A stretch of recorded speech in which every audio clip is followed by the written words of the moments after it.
Assalamualaikum dulur salam buru baraya salam dunya. Tepang deui sapertos biasa sareng Tata dan Nemi Harja anu baris ngaduikeun dongeng Sunda. Judulna Eulis Titi bagian kehiji karya S. Sukandar. Mangga baraya wilujeng ngabandungan.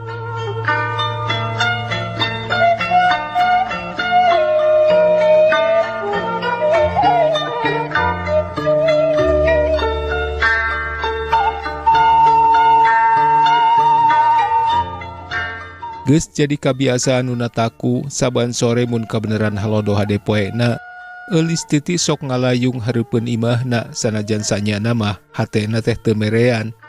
Tapi ku Nyi Mas Jule nu jadi ibuna sok dijurung-jurung supaya ngalayung di buruan.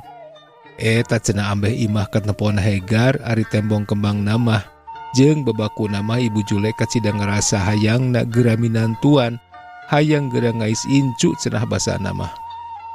Tapi nya kitu dasar jodoh teh teu beunang dihayang-hayang teu beunang diburu-buru. Dumadakan teh Eulis Titi jauh jodohna, tapi eta oge lain teu aya nu miharep mah. Malah loba nu nganjing cai mah, tapi hanjakal kabeh oge ngabarulasin. Dumeh teu cocok jeung kapala juragan sastra jeung Nyi Mas Jule nu jadi ibu ramana. Ari kapala ibu ramana mah Eulis Titi teh kudu bisa meunang nu sarua wajahna cenah. Lantaran mun menangkeun kasih itu seeta mah paur jagaana bisi ngalaman sangsara, malah dihiyang-hiyangkeun sangkan raja kaya anu aya di ibu ramana teh katambahan ku rezeki bawana salaki Eulis Titi. Komo mun bakal nyosok jero mata ngurangan mah barara teuing. Di kampung Cigembreng soreang mah bumina juragan sastra teh memang pang alusna pang sigrongna kawantu gedongan hiji-hijina. Sedang dina tembok hareupna naplok merek Karang Cengis ngaranna eta gedong teh. Loyog jeung nu ngeusianana sasat Eulis Titi ngembang cabe mencenges di Karang Cengis. "Eulis," saur ibuna dina hiji sore ngagentraan Eulis Titi. "Kah?" walon Eulis Titi bari ngaharempo nyampeurkeun ibuna. "Cing atuh Eulis eta dangdanan teh mani karusut kitu. Kawas lain budak ngora wae jeung kawas eueuh dipakeun. Baju yang samping belel kitu geus teu merenah dipake ku Eulis, pantesna dipake ku si Memeh. Pikeun ka ditu tong dipake deui." Nyi Mas Jule satengah nyekseukeun ke Eulis Titi. "Mangga Bu." Walon Eulis Titi pondok henteu ngalobakeun carita. Nyaeta ku rewel Ibu Jule mah sarta leos bae manehna ka kamarna. Rong heap deui Eulis Titi kaluar geus meunang ganti papakeanana. Boh bajuna boh sampingna nu harade. Kawantu pakaianana loba, tu da sasat dipubujuhkeun, disebutna oge modal awewe cenah pakaian alus mah. "Tah kitu kahayang ibu mah barang pake teh sing bisa ulah sok publisitinan teuing. Naon da pangna ku ibu ku mama dipangmeulikeun nu alus oge eukeur pakeun lain teu ndeuneun." Eulis Titi teu nembalna naon, kalah ngeluk bae tungkul. Pas semuanya tepati berak bangun nguyung, tapi henteu betus kanu jadi sepuh mah, mun teh mah boga kasusah atawa kanyeri teh. "Yeuh Eulis, kahayang ibu mah jeung mama, geus meujeuhna pisan malah geus leuwih ti meujeuhna Eulis boga panutan teh. Geuning tu babaturan Eulis mah, Nyi Awang geus boga salaki. Heug teh kabeneran meunangkeun Denmarna nu nya kasepnya beunghar, nya pangkat deui. Malila deui ge cenah jadi camat." Saur Ibu Jule bari teu weleh neuteuk ka putrana nu keur ngeluk bae. "Ari Eulis mah kumaha aya oge nu datang ngahaja heug mama jeung ibu mah kacida panujuna. Da eta Eulisna mugen bae geuning." Ibu Jule murkusunu. "Mohon tu dabu ari kedah kadinya mah Eulis teh asa abong deui. Kahoyong makan ubabad bae." Walon Eulis Titi bangun ngageuri. "Nah kurang kumaha babadna Daden Johana nya beunghar nya kasep. Eta cenah rada boga umur saeutik. Cek ibu mah da teu matakna naon ieu Eulis. Beda umur 15 tahun bae mah. Lalaki teh kasusu ka awewe mah." "Ah da bina git buta can niat kadu salaki." Eulis Titi seolah-olah nolak. "Tah kitu da budak ayeuna mah teu beunang dijejeuhkeun ku kolot. Batur neangan dibelaan tirakat hayang boga salaki kanu nya kasepnya beunghar teh. Ari ieu mah bet kalah nolak. Ibu teh ye geus kahutangan ku Den Juju. Eta geuning pamerna mani bro-broan. Sakalian ka dieu ge tara tinggal ngirim pibajueun ka ibu ka mama. Malah apan eta ge baju jeung samping nu eta, nah ti saha atuh? Kumaha Bu? Ku kupingan teh acuk sareng sinjang ieu ti teu kebat eulis ti nyaritaana kabur ngagendok ti corona. Nya na ti saha atuh? Apan eta teh pangirim Den Juju. Ulah ari kana barangna hayang, ari ka jenisna. Ibu Jule ngawobeleh tapi rada reuwas, dumeh nyeung pasebon eulis titi jol-jol reuk ceudem. Nah atuh kapungkur ibu sasauran kenging ngagaleuh. Eulis titi neuteub seukeut ka ibuna. Nya eta oge meunang meuli pirako tuh meunang maok mah. Ibu Jule kapeped. Mohon apan saur ibu mah kenging ngagaleuh ibu, sanes pamasihan ti dinya. Segruk eulis titi ceurik dereg-deg lumpat ka kamarna. Brug pantau ditutupkeun, cetrek dikunci, sarta bluk nyuuh kana kasur bari ngabangingik bangun ka nyerian. Ibu Jule sakedapan ngan ngahuleung bae reuwas kareureuhnakeun. Pamikir tadi nama asa moal baris pikitueun balukarna. Pedah baju jeung samping eta teh anu kacida dipikaresepna ku eulis titi, kari-kari matak nimbulkeun katugenahan. Teu kawawa ku kakeheul jeung katugenah ku eulis, Ibu Jule oge rambisak, wekasan ngarasa henteu diturut kahayangna kudu jadi anak. Nepi ka peuting eulis titi teu bijil-bijil ti kamarna, ngahep-hep bae bari sumegruk ceurik, panon mah manit sarindul balas dipake ngumbar ka sedih, beuteung lapar oge teu diwaro. Ibu Jule ti santasna eta kejadian anu satadina mah kacida keheulna, make rada leler oge manahna. Dumeh mireunggeuh pantok kamarna eulis teh, teu muka sakapeung-kapeung kadenge ngabangingikna anu jadi putra. Atuh teu wudu ciling-cing cat ka dapur ka jero, bari ngadadengekeun kaayaan anu boga kamar. Ari rek digedoran sok sieun nambah-nambah jadi panyakit ka eulis. Da tadi oge sababaraha kali diketrokan boro-boro dilaan, teu nembalan-nembalan acan. Bada Isa rongheap juragan sastra sumping tas tinu hajat ngawinkeun. Dumeh anjeunna ka papancenan nyesepuhan minangka wawakil pribumi. Ngan bae Ibu Jule mah teu milu da cenah teu raraos. Tapi ari sanyana mah anjeunna ngarasa kabita ku tetanggana geus baroga minantu.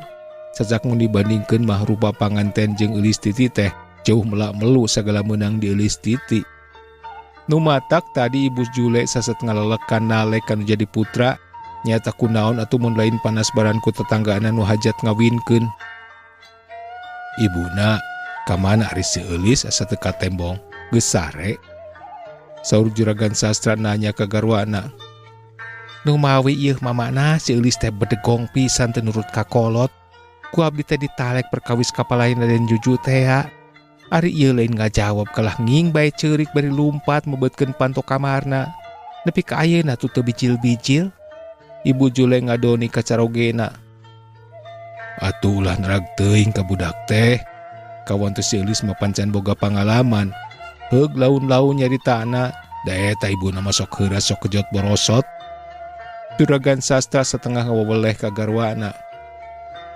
Itu, nah mamana teh bet nyalahkeun ka abdi. Apaan eta teh kapalai mamana? Komo cenah geuning saur mamana mah, keun bae mun teu daekeun mah antep tong diurus deui. Kapan abdi mah henteu dugi ka kitu? Ieu mah mung sakadar nalek. Cek Ibu Jule nambalang. Enya ari kitu kumaha atuh? Mangkaning cenah bulan hareup Dan Juju teh aya maksud rek nanyaan si eulis. Da jeung nu teh heula mah geus dipegatkeun. Tupi saur mamana kumaha? Nya diheueuhan bae da sugan teh ibuna bisa ngalelemu si eulis. Mun kaya kieu mah cilaka yeuh. Mangkaning cenah mun teh mah si eulis geus beres roes kawinna. Sawah ranca nu di bojong teh anu saampar samak jeung nu urang arek dibikeun mutlak ka si eulis. Juragan sastra nyaritana semu bingung. Tanya tak aku kituna, Den Juju masa kitu bageurna keur kasep teh berehan pisan. Kan ieu yeuh anak urang nu bedegong mah, nangalaka saha atuh si eulis teh? Garwa anu neuteub ka carogena. Yang ngalaka ibuna we meureun, da mama mah teu boga adat kitu. Yang ngalaka mamana meureun, sok bedegong mah. Geuning ari carek aya kapalai teh tara kenging dipungpang, atawa mun carek alim teh mani teu aya tawareun. Ibu Jule kuraweud haseum dumeh jadi sisindekelan. Kelanan tong Jojo nyalahkeun ka mama. Daleres atuh apan abdi mah geuning kapungkur, sok sanaos mamana kasebat saluhureun mung diukur ku Yuswa masa kitu tebihna. Geuning teu burung dae ka mama sareng teu burung pinanggih kasenangan hirup. Geus sok tutuluyan kana teu puguh ibu mah. Juragan sastra embungin ari digugat-gugat zaman katukang mah. Ibu Jule teu papanjangan sok sieun kumaha onam, da geus surti deui. Upama carogena geus kitu mah sok ngelehan maneh. Eta sok murang maring. Ongko memang enya Ibu Jule ka juragan sastra teh sasat menang kahayang kolot. Da umur nama jauh bedana. Ngan bae baheula anjeunna henteu nolak kana kepala sepuh teu cara eulis titi. Eulis. Ieu geus peuting ieu teh. Lain gerak kacai ka itu geura dahar. Ibu Jule ngageruan bari kaketrok. Tapi eulis mah jongjon bae teu ngawaro. Mamana tu gerada si eulis teh teu daekeun nembalan boro-boro bicil. Cing atuh kumaha makainya. Ibu Jule bari mundur mere jalan ka juragan sastra. Lis. Geus peuting ieu teh nung. Keun getong jadi pikiran perkara nu tadi mah. Pe kaynya geura kacai heula. Mama hayang dahar ku eulis bereskeun. Juragan sastra leuleuy keude bangun deudeuh. Brai panto kamarna dibukakeun saeutik. Pok eulis titi nyarita. Tah can hoyong neda abdi mah mama. Lep deui ka jero. Panto dipeundeutkeun deui kabireungeuh ku ramana yen panonna sarindu balas ceurik. Ninggal kaayaan kitu mah juragan sastra jadi ngaleket teuy oge. Kalawan teu papanjangan leos be anjeunna ka patengahan sarta geek calik dina dipan disanghareupan ku garwana. Itu ieu siga anu keur baringgung kumaha nya pilakueun. Memeh, cing kadiekeun cai kopi haturan juragan pameget. Ibu Jule ngagero ka si Memeh lanjangna. Mangga. Kulon si Memeh sarta telila geus kurunyung nanggeui baki dieu si ku emuk cikopi nu maranti. Sarta sok disodorkeun di hareupeun dudunganana. Yeuh Memeh, kelana ulah waka indit. Reg si Memeh eureun bari mali ka dudunganana. Atuh Ibu Jule gepok deui nyarita tapi radang harewos. Meureun sieun kadengieun kunu aya di kamar. Memeh, ari eulis sugan maneh mah nyaho, peda sok reurejeungan, hayang kasaha cenah. Ibu Jule harewosan nanya ka si Memeh. Duh ka atuh juragan, da eulis mah terasa saurana naon, pujeng-pujeng ka abdi apan ka juragan oge. Mung aya oge nu hoyongeun ka abdi Kang Omon. Si Memeh nyikiki seuri. Ditanya saanya kudunungan kalah kaleos kanu lain-lain. Heuh ari kabogoh sia mah, aing ge nyaho anu huntuna tonggar teh lain. Ibu Jule rada bendu dume asa diheureun ku si Memeh lanjangna. Iya ari juragan, sakitu mah cekap we.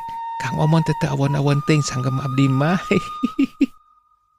Aing mali nanyakeun si Omon, tapi sugan maneh ngadenge si eulis teh nah geus boga kabogoh. Peda jeung maneh mah geuning sok sagala diomongkeun ari ka pasar teh. Ibu Jule ngalelekan si Memeh. Puceng-puceng kagungan bebeureuh eulis mah juragan. Sakalian aya nu nalos oge di jalan atanapi di pasar. Tah ieu direret sabelah ini. Walon si Memeh bari nuduhkeun kana panonna. Maksudna mah sebelah mata meureun. Heuh kajeun ari henteu mah. Kelanan. Ari maneh teh iraha rek kawin ka si Omon teh. Ibu Jule bangun dari pisan nanyana. Teu langkung juragan we abdi mah. Walon si Memeh. Kumaha? Denengan teh kumaha aing?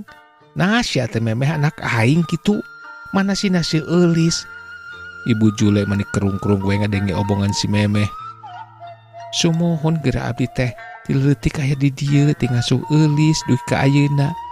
Make ti juragan, dahar ti juragan, sare di mumi juragan, di bewarang ku juragan. Upami telepat matos aya kana salawe taun cenah geuning saur juragan sepuh ge. Sabarahaeun piartosanana upami abdi kenging gaji, da abdi mah hapan teu kenging. Jadi abdi mah kumaha juragan we sagal rupiah oge. Kulon si Memeh nyaritana kawas nu teu jejeg. Tapi ari sanyana mah memang nyaan nyaritana kitu teh. Ongkoh ngahaja deh supaya Ibu Jule ulah teterusan nanyakeun perkara eulis titi. Nu sasatrusihna aya di manehanana. Heueukeun we ku aing isukan urang kawinkeun ka si Omon tonggarnya. Tongkar-tongkar oge pomitos jadi salaki abdi mah.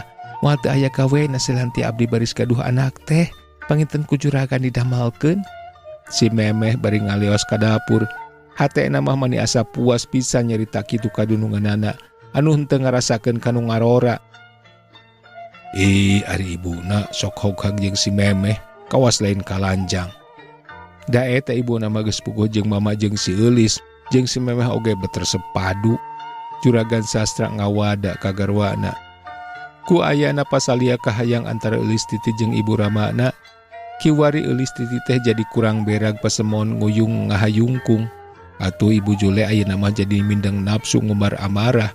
Teu kaopoe si Memeh aya kasalahan saeutik, gantawang nyarekan. Kan juragan sastra anu teu pati kumaonam teh bubuhan lalaki meureun.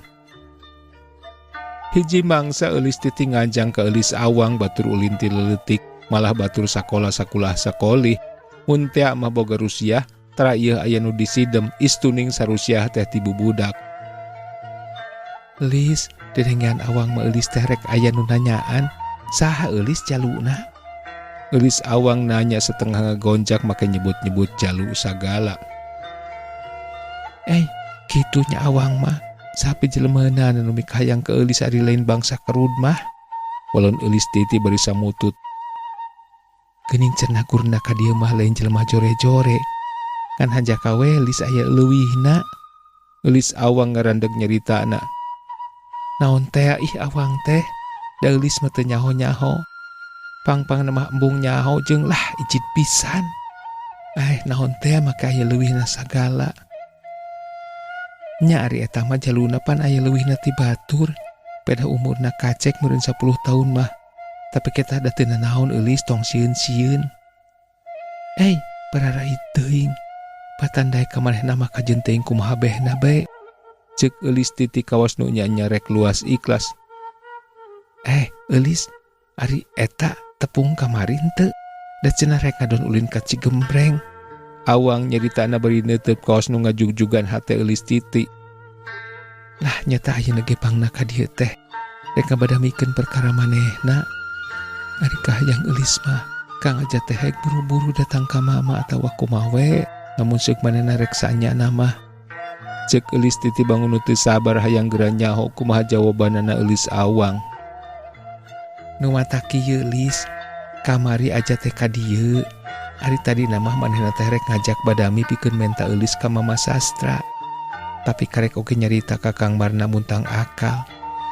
Kaburu dipeulaan ku Kang Omon cenah cek si Memeh lanjang Eulis teh. Yen Eulis teh rek dikawinkeun ka Kang Johana. Eulis Awang nyaritana ngarandeg hayang nyaho reaksina Eulis Titi. Ari tos kitu Wang, Eulis bangun penasaran. Tadi nama Awang ulit kitu deui Kang Marna teu nyaho. Yen Kang Johana teh lanceukna ajat geuning. Har, kutan teh kitu, lanceuk saindung sabapa cenah Wang. Eulis Titi hatena ngadadak ratug tutunggulan. Kieu cenah dongeng lamalis, baheula teh rama ajat kagungan karua ka ibuna Kang Johana. Saterusna tinu anom ngalahirkeun Kang Ajat. Tapi nepi ka ayeuna oge teu hade alatan perebut warisan. Lumeh eta bagianana Kang Ajat dihaku Kang Johana. Saterusna duka teuing kumaha urusanana. Dawang mah tarata telepek. Kutan teh kitu. Atuh mun kitu mah. Eulis Titi henteu kebat nyaritana kaburu ditempas manten ku Eulis Awang. Nya meureun Eulis teh dipikayang ku pidahuaneun. Eulis Awang bari seuri. Ari Eulis Titi mah boro-boro seuri istuning baketut kurawud hasem lir upama cuka bibit. Rei banget Eulis Titi eceuy beureum kesa ngorolok saluar awak. Biwirna ngeleper awakna ngadegdeg. Teu sangka yen Johana teh lanceukna sudrajat misah indung. Tapi nah atuh Awang asa beda-beda teuing. Eulis Titi nanya. Duh kanya engke geura ka Kang Marna urang tanyakeun. Walon Eulis Awang. Memang enya beda pisan antara Johana jeung sudrajat teh. Beda sagala-galana. Sok sanajan dina garis beungeutna aya rimbagan rupa ti bapana, tapi sebagian gede mah masing-masing pada ngalaka indung. Kitu deui budi basana jauh deui bedana teh. Mun Johana mah kasar jeung royal malah aya semu kejem. Tapi Sudrajat mah leuwih lungguh jeung sabar deui, malah leket kana agamaan oge. Sanajan tunggal sabapa nyata Raden Barata, tapi Sudrajat mah sasati leuletik jeung indungna ditambelaran ku Raden Barata nu jadi ramana. Kituna teh lain-lain teuing memang Raden Barata tambelar, tapi kulantaran galakna indung Juhana nyimas marikah, nepi ka Raden Barata kurang ngurus ka anak pamajikan nu ngora.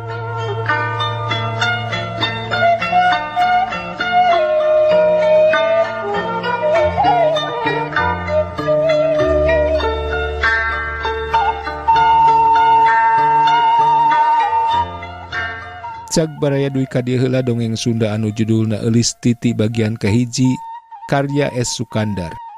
Insyaallah urang baris patepang deui dina bagian anu salajengna. Hatur nuhun kana perhatosanana, Tata dan Nabi Haja pamit, permios.